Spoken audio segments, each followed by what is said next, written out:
Welcome back, everyone, to the Data Science Hangout. My name is Randy Zwitch. I'm Senior Director of Developer Relations here at Posit. I'm filling in for Rachel, as Curtis mentioned. And of course, we're happy to have all of you here joining us today. The Hangout is our open space to hear what's going on in the world of data across different industries, to chat about data science leadership, and connect with others facing similar issues as yourselves. We get together here every Thursday at the same time, same Zoom link. And if you're watching this recording and want to join us in the future, the YouTube link will have the details below to give you the ability to add it to your calendars.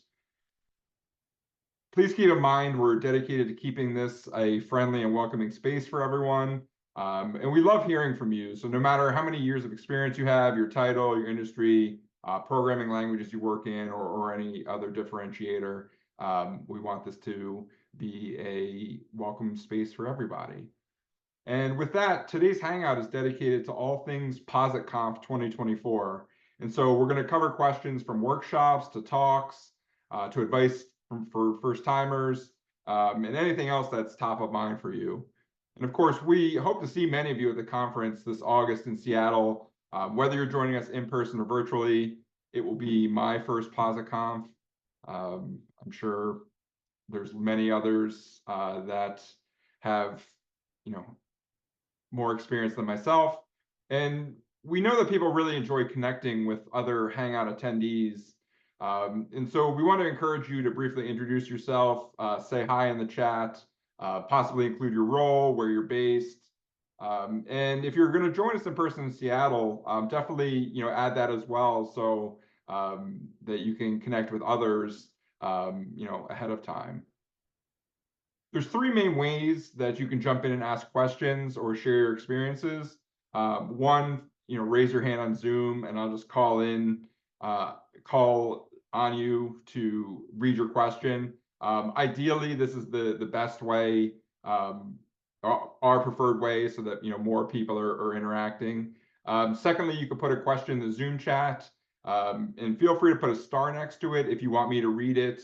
In the case that you might not be able, be in a quiet environment and can read it yourself. And then third, we have a Slido link where you can ask questions anonymously. Given the topic today, I don't anticipate a lot of anonymous type questions, but of course we do provide that link as well. And today I'm joined by four Posit co-hosts. We have Anna, who manages our events and will know a lot about the logistics of PositConf. We have Curtis, who of course is here nearly every week. We have the ever-present Hadley Wickham, who will answer whatever he will answer. And then finally, we have Isabella, again, who's also a regular at the Data Science Hangout. And so just to kick things off, for my four co-hosts, I would say, what is everybody the most excited about this year? I'll call on Isabella first. Oh, yeah. Well, I'm very excited for the conference to be in Seattle. I used to live in Seattle, and it's absolutely gorgeous in August. Of course, I'm also looking forward to the talks and the networking opportunities that we'll be able to have in that gorgeous Seattle weather.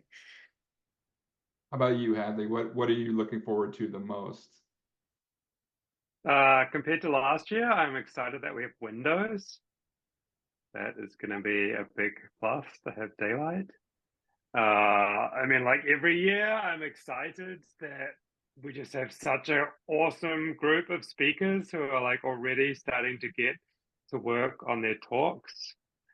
And I think the other thing that I'm excited about this year is that we are finally communicating the program committee's vision for the talks, which is that there are 4 talks in a session, and we really highly recommend that you stay there for the whole session. All 4 talks are on the same topic, and there is no time in the schedule to get from one room to another, which has caused confusion for folks in the past because we've failed to accurately help people understand it. So I think in general, I'm excited that we're doing a lot more this year just to give everyone kind of a big picture view of the program. So it should be easier to navigate and find what you're looking for. Okay.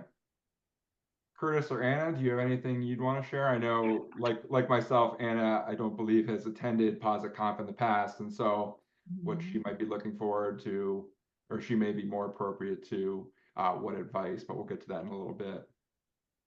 Yeah, no, I haven't been. I'm fairly new to Posit, but I have looked at a lot of photos and video footage from previous years, so I'm excited to see it in real life. And I understand that the coffee consumption from this community is out of this world, so I'm excited to see if that is actually a true statement. And I'll add, I mean, Does that work? they've kind of covered a lot of things that you could cover: the people, the place, the talks. I guess I'd add the stickers. I think we'll probably spend more money than we've ever spent before on stickers, so there should be a huge supply for everyone to take back home. Are these going to be hex stickers, or are they going to be free form, or do you not want to tell us? Want to surprise us? I mean, mostly hex stickers, yeah, but I'm sure we'll get some others. Some of them aren't packages, right? So they shouldn't be hex stickers, but yeah. Okay. And that Anna's part kind of transitions into the next question is, for those of you who have attended, and this is not just for my co-hosts, but I think if anybody has anything they want to share on the community, what advice would you give to someone that's attending PositConf for the first time? Pace yourself. Our goal on the program committee is to make sure that even if you're at conf, you feel FOMO, because there's like always at least one other talk you wish you could be listening to at the same time as this talk. So don't try and see everything. Don't try and do everything. All the talks will be available online pretty much as soon as we can after conf, so you can definitely catch anything you missed afterwards. And I know a few other people mentioned this in the chat too. It's quite nice to actually be able to attend conf virtually, even if you're there in person. If you need to get away from people for a bit, you can just go up to your hotel room and watch videos from the comfort of your bed. So that's one of my tips. Okay. For the non-Posit people, is there anyone who has anything that they specifically want to add? Looks like Lisa, sit at a table with people you don't know. That's also a very great, just general conference tip, but also a great one here to meet other people. Should watch Libby's talk from last year's conference on how to make friends. That's a good, it's a good pre-conference thing to watch for a lightning talk. Go start attending more Data Science Hangouts now so that you can pre-game up to conf, meet more people. All good advice. Actually, I have a question for Anna on this. In terms of logistics, there's a reception the night before the talks happen. And I think Rachel will guide this, but maybe we could kind of agree to go there and try to meet each other in person, say hi. Yeah, definitely recommend. There'll be an opening reception on the night of the 12th after the workshops for a couple hours. So you can pick up your badge if you didn't attend the workshops, meet some people, grab a drink. Yeah, that's a good one. Last year, Rachel did a happy hour specifically for this group. So that might be on the cards again. That was fun. That was in a tiki bar in Chicago. Looks like Marcos has another one. Always stay at the conference hotel. Good advice for all conferences. Yes. It's always great when you can just wander around and walk. Don't have to figure out public transport. Abby's apparently a squat enthusiast. So, okay. I don't know what the squat racks are like. I have not done that in 30 years. So Anna, you'll have to scout out the gym when you're there, Oh. but I'm pretty sure it's like a standard hotel gym, so it will not have squat racks. It might have a Smith bar. Support the speakers. That's always a great one. Be a nodder in the crowd. Okay. Dominic looks like he's going to be traveling all the way from Croatia, so we will have a little extra coffee for Dominic. Oh yeah, and if you're coming from another country, be aware that like it's going to be cold inside because hotels in the US are always set at like 68 degrees, and it's like weather. There's like nothing you can do about it except dress for the conditions. So regardless of what temperature it's going to be in Seattle, like make sure you bring like a warm jacket or throw or something to stay cozy in the hotel. Okay. I had one other one I saw, the Pac-Man rule. We do that at Posit. I think that might be Hadley's favorites thing, if you want to go into that a little bit. Yeah, I mean, one of the goals of our goals for conf is just to make it like as welcoming and inclusive as possible. So I know, lots of people come who might be like the only user of the organization. Although now we're starting to see companies bring a bunch of people, which is also very cool. But we also know, like, by and large, it's kind of an introverted crowd at conf. So the Pac-Man rule is just like whenever you're standing in a group of people, make sure to leave like Pac-Man's mouth open so other new people can join. So we want to, make it as easy as possible for you to like walk up and say hi to folks. And I think hopefully this year we'll do the birds of a feather pins as well. So just things you can like add to your lanyard, topics you're interested in. So when you like, someone might be a stranger, but if they're interested in the same things as you, that's a great conversation starter. We have a question from the chat. Again, probably Hadley, but open to any of the Posit employees. When you're putting a program together, how do you get a feel for what the hot topics are that you want to include? Yeah, it's a good question. I think, like a lot of it is driven by just who submits, because that tends to be kind of fairly well correlated with like what people are thinking about. I think like this year, obviously, the kind of hot topic is like generative AI and LLMs. So that came up a bunch of times. We're going to have a keynote speaker specifically about that, but I know it's going to come up in other keynote talks as well. So I think it's just like, one of the things that we're like hearing about in the community from our customers, and calls like this. Rachel's on the program committee, so she does a great job of kind of making sure we're thinking about the stuff that you all are thinking about and worrying about. Yeah, but it's tough. It's tough. That's like a big part, a big part of the challenge is going, taking all 300 something submissions, getting them scored, and then like starting to form a cohesive program out of them to try and get some order from the chaos. Maybe just switching gears for a second to the workshops. I know several people on this chat are giving workshops. Does anybody want to make a plug for either the favorite workshop they want to attend or the workshop that they're going to be delivering? Not TAing any workshops, but I am looking forward to seeing the resources from build a Quarto dashboard and just seeing, it's a new feature that came out in Quarto 1.4 and, constantly developing and looking forward to seeing like all the possibilities with Quarto dashboards. Okay. I think from my perspective, I'm TAing the databases one, which is my background, prior to Posit.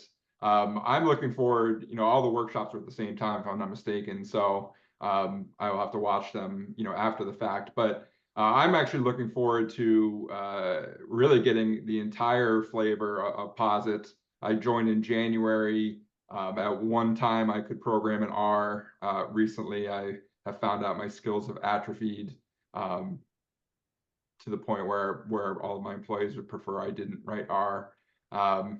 And so it'll be good for, from my perspective, as new to the company but not new to data science. I'm actually looking to get that overview of everything that Posit's doing.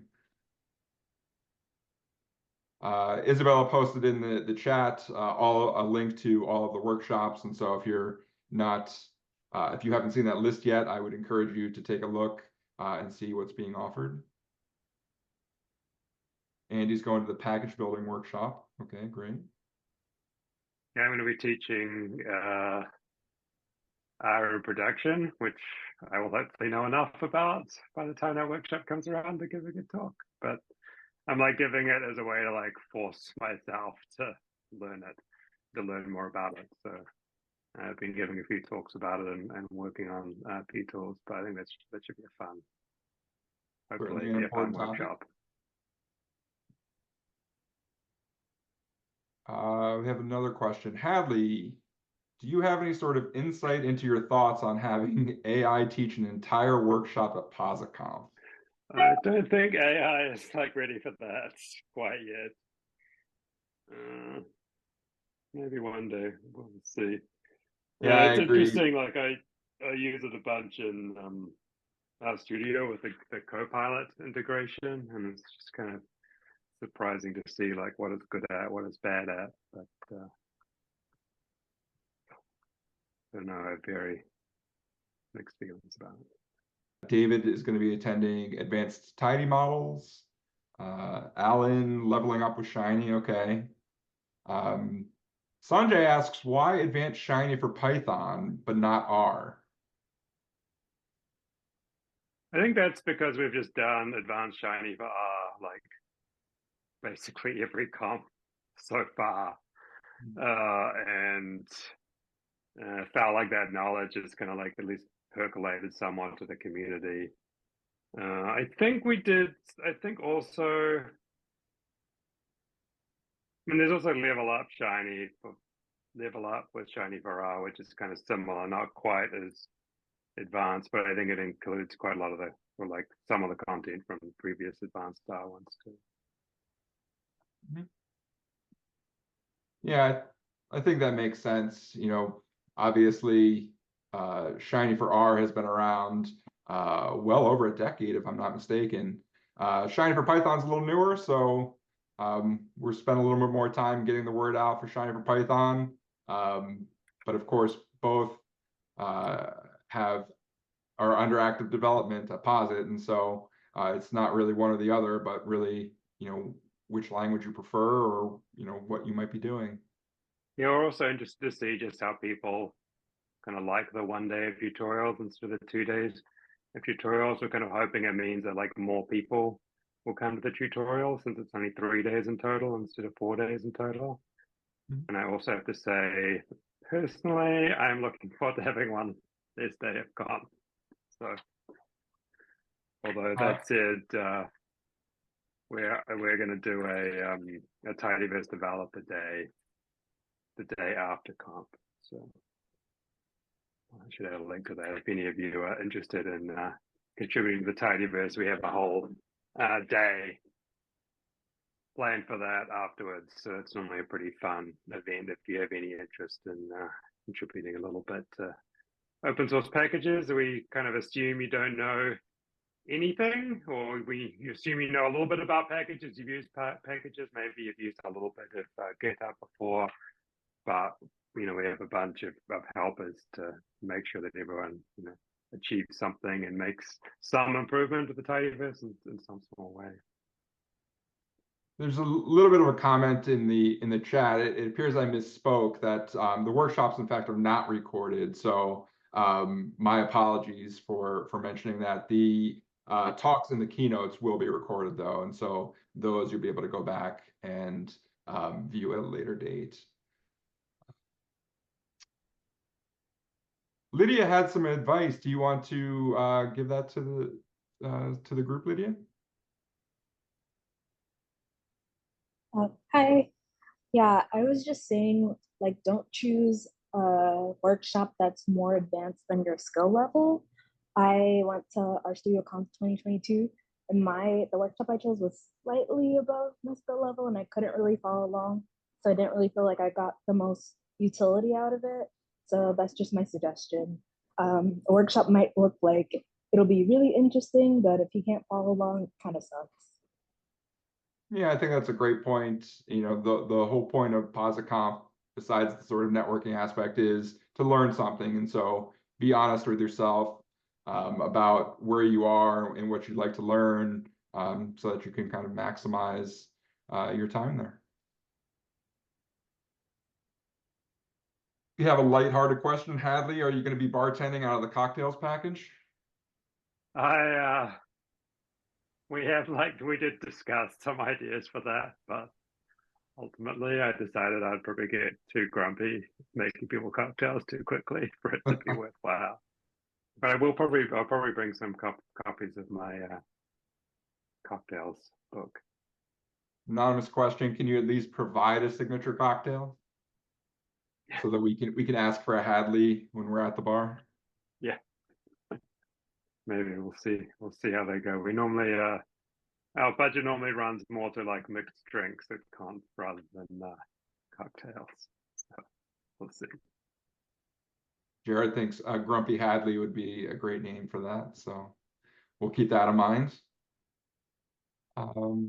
David asked a question that's not necessarily conf related, but it is R related, or our studio related. Is there going to be an opportunity to be able to choose a different large language model besides Copilot, something like the Chat R package integrated in our studio? I don't know who can answer that. Maybe Hadley? Yeah, that's, I think, something that's, I won't promise any timetables, but I know that's something that people are working on or interested in internally and starting to work on a bit, so for sure. There is a good question about someone, Morris is going to be attending the Big Data in R with Arrow, wondering if there is any pre-work. I think that's a good question in general. If people want to learn about what workshops are most appropriate, are we providing any sort of pre-work or prerequisites as part of the workshop explanations? I think just what's on the webpage currently. Every year, I think we talk about figuring out how to do it better, or maybe doing some kind of little quiz you could take to figure out what workshop would be a good fit for you. And then every year, unfortunately, other things get in the way. Sunday. Interested though, I see Libby made a note about using Notion. I'd love to hear, like, what do folks do in terms of like, how do you take stuff away from conf and then ensure that you can like remember the important stuff and actually like use it afterwards? Like what techniques, tools are folks using to capture the most important bits of information? I will say I use Notion for everything, so I'm very fast at it. Whatever you're using, make sure that it's not the first time you're using it. Be comfortable with it. So if you are way faster at using Quarto or R Markdown to take notes and like create cells quickly and do all that stuff, I would say use that. I use Notion because I'm super fast at it, and I know all the keyboard shortcuts. But using Quarto would be like the option that I would use or tell people to use for sure. It's like Luke's trying to start a language war here. He's Team Obsidian. Yeah, of course, I'd be remiss if I didn't call out that Quarto, in fact, does a lot what Notion, Obsidian, and the like do. Sanjay asks, what sort of interaction will it be for virtual attendees? Their time zone is in Asia, and it looks like Lydia said there's supposed to be a Discord again. I don't have the details of that. Maybe one of my co-hosts can add that if they know. Do you wanna? Yeah. So yeah, absolutely. This year we're going to have another Discord. If you haven't used Discord before, it's like an online chatting platform where we have various channels for different like interests or the talks and things like that. And then people share resources and chat with each other there. And then in addition to that, there is live Q&A where that's open to anybody watching the talk. And so if you're able to join us live, you're able to ask questions of the speakers as well. And I'm just putting in the chat recent blog post that we just put out on the virtual registration with a bit more detail. Yeah, and I'll add, like, if you don't want to stay up all night watching these sessions live, they will be uploaded into your attendee portal within like 15 minutes after each talk has happened. So you can definitely wait till the next morning to watch a talk as well. And then is the plan to put them on YouTube like a month later or something, 2 months, a couple of months later? They'll all go on YouTube, like, I don't know the time frame, but yeah. After. We've normally done that, fairly quickly after conf, but obviously the fastest way is to sign up for virtual registration, and you can get them within 15 minutes, that's pretty cool. I see the discussion has devolved into Emacs. Maybe we should just move on. Yeah. Do you know if we have any, kind of on the topic of AI, Anna, do you know if we have any plans to provide automated translations and subtitles this year? Yes, similar to last year, what we had last year, the closed captioning. Closed captions, cool. So not live, right, but on the videos that come out pretty quickly afterwards. Right. Yeah. Has anyone used any cool tools for like summarizing YouTube videos? I've seen a few things around now that do like a pretty good job of trying to pull out like important keyframes and then summarizing the text as well. Anyone use anything cool? They must exist because every week we have kind of the AI note takers, and so same basic concepts. I used I think it's called Data Otter. It's the Otter one that often jumps into Zoom calls and starts transcribing. And I think it could do other videos as well. So I tried the free trial, and it was really nice because you could, Control F for text, and then you could then jump to that section, and hear that kind of that part of the recording. And then it would also do kind of a summary. I feel some of the summary, like if you have an hour-long thing, the summaries are not all that great sometimes, but at least they kind of start creating good sections for you. But that Control F thing was super useful. Like I wanted to, every time someone said shiny or something like that, you just Control F that, pull it up, and you could kind of see all those moments. So super easy to kind of like go through the video. Yeah, I have to say I find attending like talks live really hard now because I'm so used to watching them on YouTube at like double speed. It seems like it's like agonizingly slow when people talk at a normal speed, and then there's no subtitles to like quickly skim. So I definitely prefer watching the talks afterwards to watching them live. Luke calls out Readwise for subtitles, and so another one perhaps for people to explore.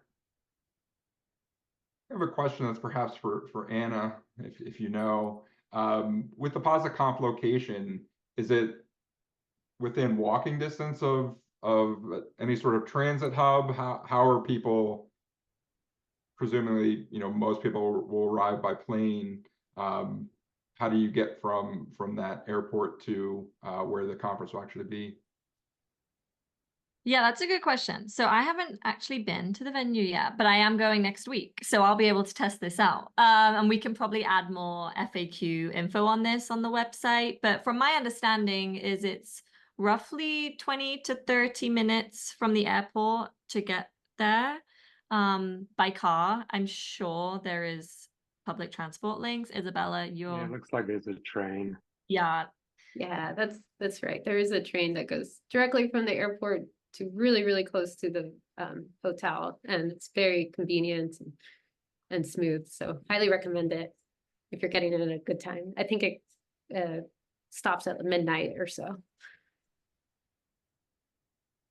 And it's a great, like the hotel's in a great area. There's tons of stuff you can walk to nearby. Yeah, and around the hotel, Seattle is a really big bus city. So if there are different neighborhoods that you want to explore and anything like that, there's a lot of buses that can get you there. Pike Place Market is super close to the hotel venue, so Yes, the infamous gum wall is there. Public transport enthusiasts, Curtis and Andy, taking Amtrak from Portland. Okay. Yes, maybe I was being presumptuous that most people would take a plane, but it's good to hear that there's public transport options to get from the airports to downtown and other places. Peter comments about his experience with Otter. I don't know if you wanted to share that. Sure. We just so we have a lot of meetings where there might be confidential information shared, and we had an external partner who showed up to the meeting, and Otter AI followed him into the meeting. And it later came out that like he had, downloaded some sort of free trial and couldn't turn it off, and so we had a potential issue. Anyway, I just wanted to put that out there that had happened to us with our agency, and you just need to watch for it just to make sure that information that shouldn't be getting out outside of protected servers and so forth isn't.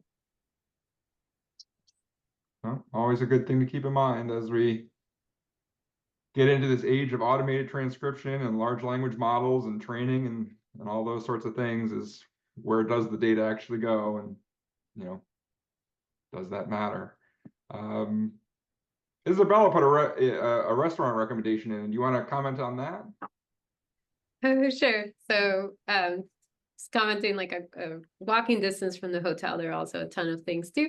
And one of my favorite things is to eat. And so highly recommend Din Tai Fung, which is, I believe, in a mall called Westlake Place, something like that.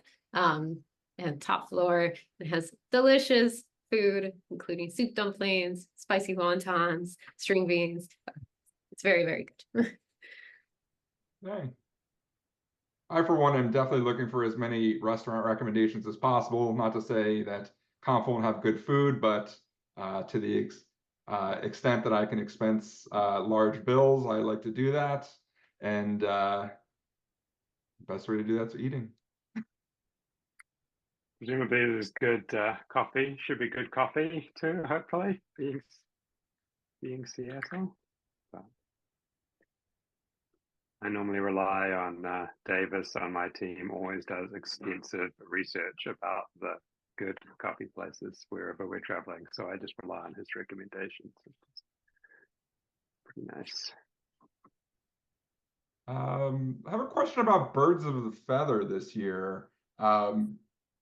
Curtis, could you maybe talk a little bit about that? What is birds of a feather, and sort of, what's the purpose of it? Yeah, Hadley had brought it up, kind of, I think, wondering kind of what we were doing. I think we will know a bit more in the coming weeks as Anna gets a chance to do the site visit and kind of actually kind of plan out times and locations. But what is Birds of a Feather? So it's just about networking and kind of community and reaching folks that you want to reach. So if you could give me 60 seconds to tell a story, I'll do my best. I was talking to Eric Nance, who he does our weekly, he does our podcast, the Shiny Developer Series. He told me he went to the first Posit Conf, or RStudio Conf, which was Shiny Conf over at Stanford. And he was talking about how one of the awesome things that came out of that get together was that there was a whole bunch of pharma Shiny developers all located in one place. So on the sidelines of that conference, they started kind of self-organizing, and like Phil Browser and a lot of all of those folks, they then started R Pharma, and out of R Pharma emerged like a lot of really cool stuff. So like if you Google the R Consortium FDA submissions group, right? It's a group of Shiny developers who work in life sciences, like pharma basically.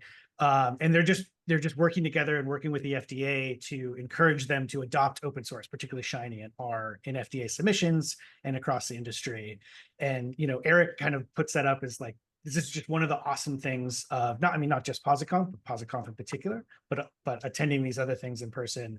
Like if you go to the agenda on for PositConf this year and you kind of put Shiny in the search, there's a whole bunch of Shiny tracks or Shiny sets of talks, and in that room will be hundreds of people who are Shiny developers. So if you're looking for kind of ways to kind of connect with people who are using the same tools, working on the same problems, often working in the same fields, conf is a great way to do it. And then birds of a feather, the goal there is to just create more opportunities for you to connect with people that you really want to connect with. So it's usually by industry, by tool. So we'll almost certainly have something for, like, meet the Shiny team, for example. If Hadley and team is open for it, meet the Tidyverse team at like the lounge. We always have industry ones like public sector and life science. And there's usually an educator one, like at PositConf, there's usually between 200 and 300 people who teach courses. So we try to like give them opportunity to connect with each other. So that's the goal of Birds of a Feather, flock together. So like plant a flag and meet with each other. I think this year it's going to be a bit more self-organized, where there'll be kind of a board. I'm not sure exactly what it'll be. Anna will set this up, but it'll probably be kind of a board where you could kind of see the schedule and where people are meeting and when they're meeting. And you could create your own groups. So sorry to keep talking again, but like one of my favorites ones is one of the past RStudio cons was in San Francisco. And for whatever reason, a whole bunch of Federal Reserve economists from across the, there's like 12 regional and then the Fed board, there's like 12 of them who came from across the country. So they set up, a little lunch for them. So it's just a good chance for kind of like all the R users who work in the Federal Reserve to kind of meet together and like share what they're doing, that sort of thing. So that's the goal. And hopefully it's kind of increases the chances that you have to meet other people you're like really excited to meet. For example, Shiny developers, that sort of thing. The chat has really slowed down. I don't know if that means we've answered all the questions or we're just taking a break. Discussion topic. Who here has been using Copilot extensively as well as VS Code versus Posit Cloud versus RStudio Desktop? That's probably more of a chat question. I'm not sure that will be fruitful to talk about here. Would love to meet Dominic. Would love to meet more Shiny fans and users. All right. Well, don't want to make this awkward, and I don't want to belabor the point. If any special event closing planned, I guess that maybe is a question for Anna. I mean, nothing special. I'll tell you where conf is next year. There's always R ladies and Pi ladies as well. Oh, Which I think Isabella is helping. Yeah. That's right. I was just pulling up the link. So on the day right after the last keynote, we are going to have an Our Ladies, Pi Ladies mixer with Our Lady Seattle and Pi Lady Seattle. I just put the meetup link in the chat. We'd love to see you there. And full disclosure, I was a co-organizer for Our Lady Seattle, and it's an amazing group. Highly recommend it. Great plug. Luke asks a very important question. Who's going to let who locally is going to bring their dog? So for anybody who's missing their pets, I don't know why we can't include cats too, but I don't know, anyone local, there's a request for dogs, so keep that in mind. Well, all right. If there are no other questions, I will wrap this up for today. Thank you again for all of you that attended today, and of course that attend each week. The Data Science Hangout again is really just a place for all of us to get together, share and learn together. And so hopefully you learned about PositConf. If you had any open questions, of course, if there are other questions, there are numerous ways to contact us, including coming to the next Data Science Hangout next week. And feel free to ask questions there. And if you want to get more info, you can send a message to conf@posit.co. I don't know who monitors that email, possibly Anna, possibly others. And if you have specific questions, and of course, if you have questions about your specific attendance, please feel free to ask there. Otherwise, again, thanks everybody for attending, and I hope to see some or all of you in Seattle. Bye-bye, everyone.